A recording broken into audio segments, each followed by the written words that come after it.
Educational creativity চ্যানেলে সকলকে স্বাগত। আপনারা জানেন কলকাতা হাইকোর্টে আজ টেট ওএমআর মামলার শুনানি ছিল। কোর্ট নাম্বার 14 জাস্টিস বিভাস পট্টনায়কের বেঞ্চে প্রথম আইটেমই ছিল 1 থেকে 18 পর্যন্ত সমস্তটাই ওএমআর মামলা ছিল। আপনারা জানেন 2014 টেটের ওএমআর বিষয়টা কি, কয়েকজন ক্যান্ডিডেট তারা মনে করে যে আমরা নম্বর কম পেয়েছি, আমাদের ওএমআরটা দেখা উচিত, কিন্তু সেই ওএমআর তারা আরটিআই করলেও নির্দিষ্ট টাইমের মধ্যে আরটিআই করেনি।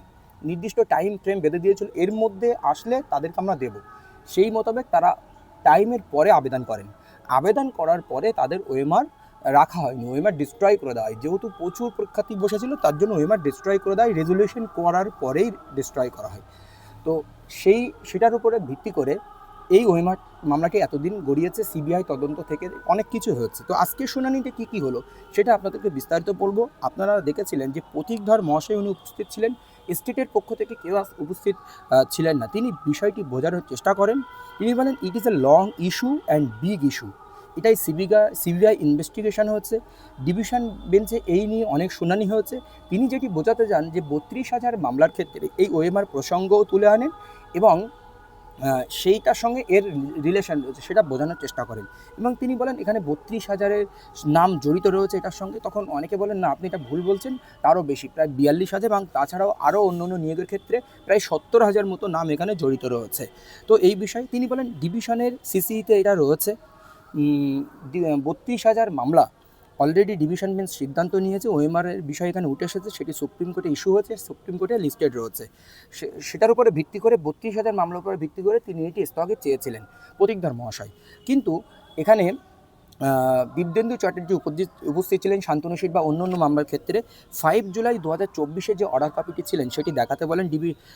সেখানে ডাইরেকশন কী ছিল, সিবিআই ডাইরেকশন কী ছিল, রিপোর্টের প্যারাগ্রাফ নম্বর 6 দেখতে বলেন। সেখানে জাস্টিস রাজশেখর মান্তা কী কী অর্ডার দিয়েছিলেন, কী কী স্টেপ নিতে বলা হয়েছিল, সেই স্টেপগুলো নেননি। স্টেট এবং হার্ড ডিস্ক এবং অল স্টেপ কী কী ছিল সেই বিষয়ে, হার্ড ডিস্কে ওএমআর স্থান পাওয়া যায় এবং রাজশেখর মান্তা বলেছিলেন দরকার হলে আমেরিকা বা অন্য অন্য দেশ থেকে নিয়ে আসতে হবে টেকনিশিয়ান, এরকম একটি বিষয় কিন্তু তুলে ধরেছিলেন।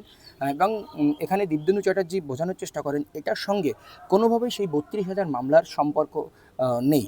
এরপরে আপনারা দেখেছেন অনিন্দ লাহিড়ী ম্যাট 1531 2024 রেসপন্ডেন্ট অ্যাপিলেট হিসাবে তিনি ডিভিশন বেঞ্চের বিষয়টি বিস্তারিত করেন, ডিভিশন বেঞ্চ কী রয়েছে, এবং বলা হয়েছে যে ইনি বোঝান লাহিড়ী যে 32,000 মামলার সঙ্গে এর কোনো সম্পর্ক নেই, কারণ 32,000 ভিন্ন বিষয়, এটি ভিন্ন বিষয়।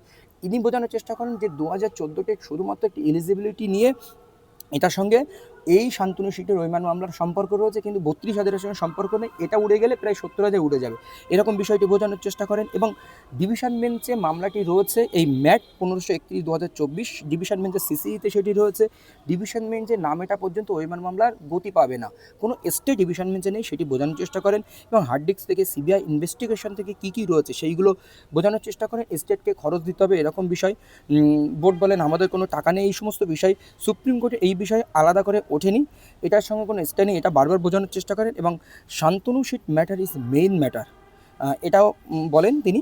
এবং কোর্টে সিসিতে রয়েছে কিন্তু স্টে নেই এই ওএমআর রিলেটেড কোনো মামলা ডিভিশন বেঞ্চে। তো এবং 2014-এর এই বিষয়টি বলেন এবং 32 যুক্ত বললাম। এরপরে আপনারা দেখেছিলেন যে সুদীপ্ত দাশগুপ্ত এসেছিলেন অ্যাডভোকেট, তিনি হাওড়া মালদায় যে করাপশান হয়েছে সেই কথা তুলে ধরেন। সেই করাপশানের কথাটি খুব একটা আর গুরুত্ব এইগুলো পাবে না, কারণ 32,000-এর মামলার ক্ষেত্রে সত্যিই ওএমআর বিষয়টি উঠে এসেছিল। আর আপাতত এখন ওএমআর মামলা কিছু না হওয়ার চান্স অনেকটাই বেশি, আপনারা ধরে এগিয়ে যান। যেহেতু আছে state not appear, state appear করেনি, সেই জন্য আপনি ডেট দেন, নেক্সট ডেটের কথা বলেন, ডেট ফিক্সডের কথা বলেন, তবে অ্যানাদার একটি অ্যাডভোকেট আসেন, তিনি ওএমআর স্ক্যানের কথা বলেন, হার্ড ডিস্কে ওএমআর স্ক্যানের বিষয় নেই, জাস্টিস রাজশেখর মান্তা অর্ডার দেন, সেই সমস্ত বিষয় তুলে ধরেন। এবং তারপরে রাতুল বিশ্বাস পর্ষদের পক্ষ থেকে তিনি উপস্থিত ছিলেন, কারণ মেন উকিল সুবীর সান্যাল উপস্থিত ছিলেন না। ভ্যাকেশনের পরে রাখতে হবে এই যে মামলাটি, কারণ বড় মামলা, লং মামলা। এবং ফাইন্যান্স ডিপার্টমেন্টের যে বিষয়টি সেগুলো, অর্থের বিষয়টি সেগুলো বলেন।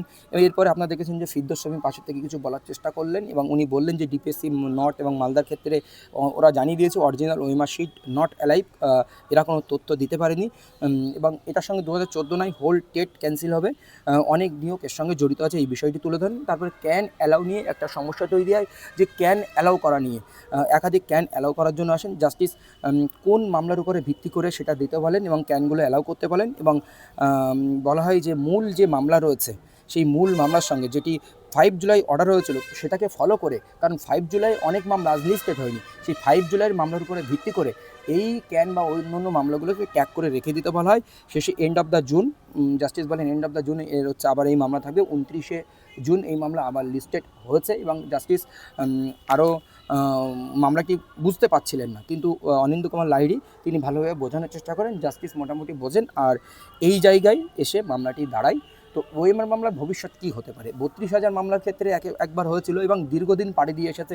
একবার 32,000 মামলা যেমন কিছু হয়নি, ওএমআর মামলা কিছু হওয়ার সম্ভাবনা খুবই কম। হয়তো অনেকে যারা রয়েছেন এর সাথে জড়িত তারা অনেকে উল্টোপাল্টা বলবেন, কিন্তু বাস্তব এটাই। 32,000 মামলার ক্ষেত্রে যেটা বলেছিলাম সেটা মিলে গেছে, এটাও সুপ্রিম কোর্টে গিয়ে কিছু হবে না। অনেকে বলছে সরকার চেঞ্জ হয়েছে, কিছু হবে না, কিছুই হবে না, কারণ এর মেরিটের উপর ডিপেন্ড করে, সরকার চেঞ্জের উপর নির্ভর করে না, ব্যাকগ্রাউন্ডের উপরে নির্ভর করে।